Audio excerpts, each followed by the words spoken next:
Namanya Gatholoco. Satu nama yang sering dibungkam, dianggap sesat, dipinggirkan dari kitab dan mimbar. Tapi, diam-diam saya penasaran. Siapa dia sebenarnya? Mengapa ia begitu dibenci oleh orang-orang yang mengaku mengenal Tuhan? Konon, Gatholoco bukan nabi, bukan wali. Ia hanya manusia biasa, tapi ucapannya menusuk lebih tajam daripada pedang.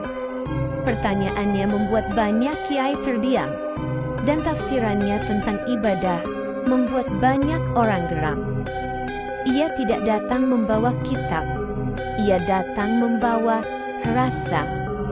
Ia tidak bicara soal surga dan neraka, tapi tentang kehadiran Tuhan yang sering dilupakan dalam setiap sujud dan zikir kita. Saya membaca kisahnya dalam naskah-naskah tua, dalam suluk-suluk yang disimpan diam-diam. Lalu saya bertanya pada diri sendiri, apakah Gatholoco benar-benar sesat? Atau justru ia terlalu terang, sehingga silau bagi mata yang hanya terbiasa pada bayang-bayang? Inilah awal dari kisahnya. Kisah tentang seorang yang mengguncangkan dunia, bukan dengan kemarahan, tapi dengan kesadaran.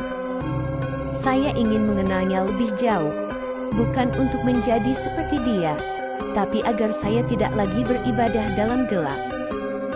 Saya masih menyusuri sunyi, menyentuh rasa, karena mungkin di balik nama yang ditakuti itu tersimpan cahaya yang sedang menanti kita.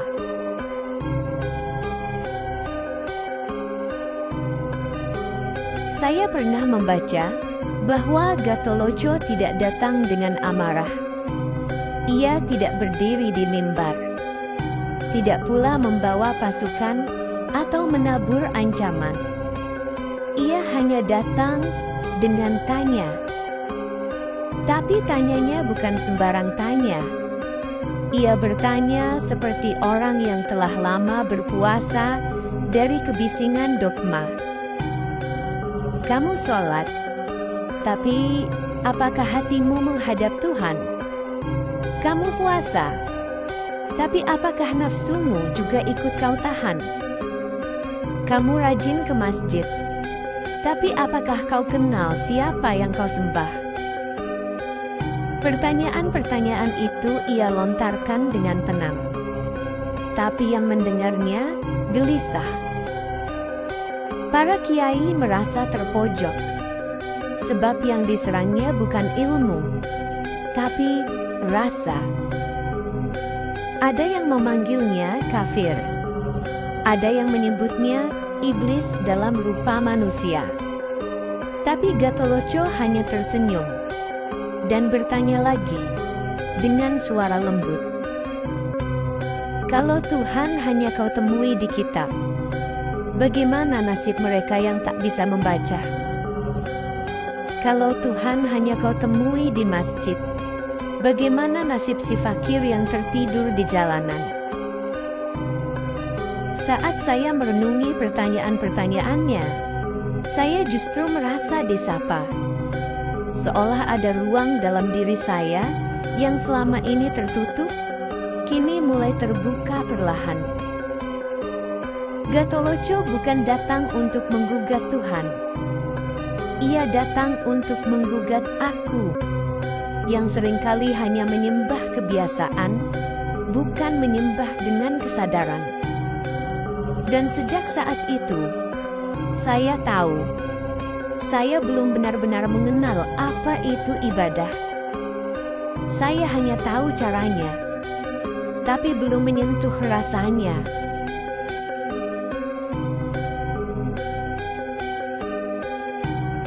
Pada suatu malam yang sunyi, Gatholoco duduk di hadapan para cendekia, para ulama, para kiai. Ia tidak datang untuk berdebat. Ia datang untuk bertanya. Dengan mata jernih dan suara tenang, ia berkata, Tuhanmu itu di mana?" Para kiai terkejut. Ada yang menjawab, "Tuhan ada di langit." Ada pula yang berkata, "Tuhan berada di atas arsy." Yang lain menyebut, "Tuhan ada di dalam hati hambanya." Gatholoco tersenyum. Lalu ia berkata perlahan, "Jika Tuhan di langit, maka bumi kosong darinya. Jika Tuhan hanya di dalam hatimu, maka bagaimana dengan pohon, batu, dan hewan?" Semua terdiam. Tak ada yang mampu menjawab tanpa ragu. Lalu ia berkata lagi, "Tuhan tidak di langit, tidak di bumi, tapi juga tidak ada. Dia lebih dekat dari urat lehermu. Tapi mengapa kamu masih mencarinya di luar dirimu?" Saat saya mendengar kisah ini, hati saya gemetar. Bukan karena takut, tapi karena merasa dibuka.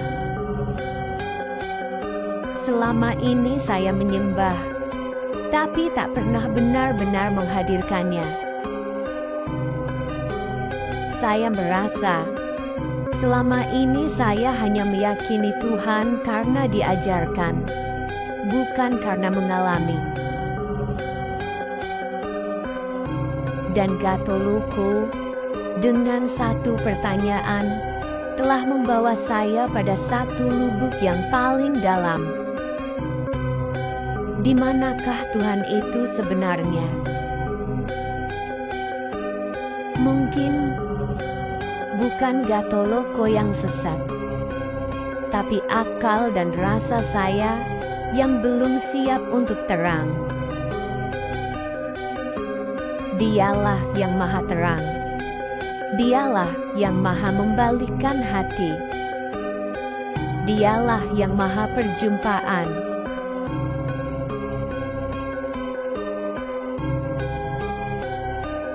Gatholoco tidak melarang orang sholat. Ia tidak membenci puasa. Tapi ia bertanya, "Apa gunanya ibadah jika jiwamu tetap kotor?" Ia berkata, "Kalian berdiri, ruku, sujud, tapi hatimu tetap menyimpan dengki. Mulutmu masih menghakimi. Lalu apa bedanya sholatmu dengan gerak senam pagi?" Ia berkata, "Kau puasa menahan lapar, tapi tak menahan amarah dan kesombongan. Apakah Tuhan meminta tubuhmu kelaparan, atau jiwamu yang merunduk dalam keheningan?" Saya terdiam membaca itu, sebab saya seperti sedang disindir dengan cara yang halus namun menghunjam. Gatholoco bukan sedang melawan agama. Ia sedang membangunkan kita dari agama yang dijalankan tanpa rasa. Ia mengingatkan, Tuhan tidak butuh sujudmu jika kau tak tunduk dalam hatimu. Tuhan tak butuh bacaan panjangmu jika kau tak hadir dalam satu nafas bersamanya. Saya merenung dalam malam panjang. Sejak kapan saya beribadah hanya sebagai rutinitas? Sejak kapan Tuhan berubah menjadi kewajiban, bukan lagi kekasih yang saya rindukan? Dan dalam keheningan itu, saya mulai sadar. Raga saya beribadah, tapi jiwa saya entah kemana perginya. Gatholoco hadir untuk mengembalikan jiwa itu, bukan lewat doktrin, tapi lewat kesadaran yang dibisikkan lewatannya. Semakin saya menyelami kisah Gatholoco, saya tidak lagi melihatnya sebagai tokoh luar. Ia adalah cermin. Cermin yang memantulkan wajah saya sendiri. Ia ditolak karena tidak memakai jubah. Ia diusir karena tidak mengutip kitab. Ia dibenci karena berkata jujur tentang kenyataan. Tapi apa salahnya bertanya, Jika dari tanya itu muncul terang, apa dosanya mengajak merenung jika dari renung itu muncul cahaya? Saya mulai takut, bukan takut kepada Gatholoco, tapi takut menjadi seperti mereka yang menolaknya. Saya takut menyangka diri sudah beriman, tapi menolak kebenaran hanya karena bentuknya tak sesuai adat. Saya takut terlalu sibuk menjaga simbol, hingga lupa menjaga jiwa. Gatholoco dalam segala kontroversinya mengajak saya pulang, bukan ke rumah, tapi ke dalam. Pulang ke hati yang sunyi, pulang ke jiwa yang jujur, pulang ke ruang di mana Tuhan tidak dibatasi oleh arah atau oleh bahasa. Mungkin saya belum seberani dia, tapi dalam diam, saya mulai menapaki jejak yang serupa. Mencari Tuhan bukan di luar, tapi di balik tirai-tirai yang menutupi rasa. Dalam sunyi, dalam sadar, dalam hening yang menghadirkan. Dan jika suatu hari saya ditolak, hanya karena berkata jujur dari lubuk terdalam jiwa, maka saya akan terima itu. Sebagaimana Gatholoco menerima sunyi, sebagai tempat suci bertemunya diri dan ilahi.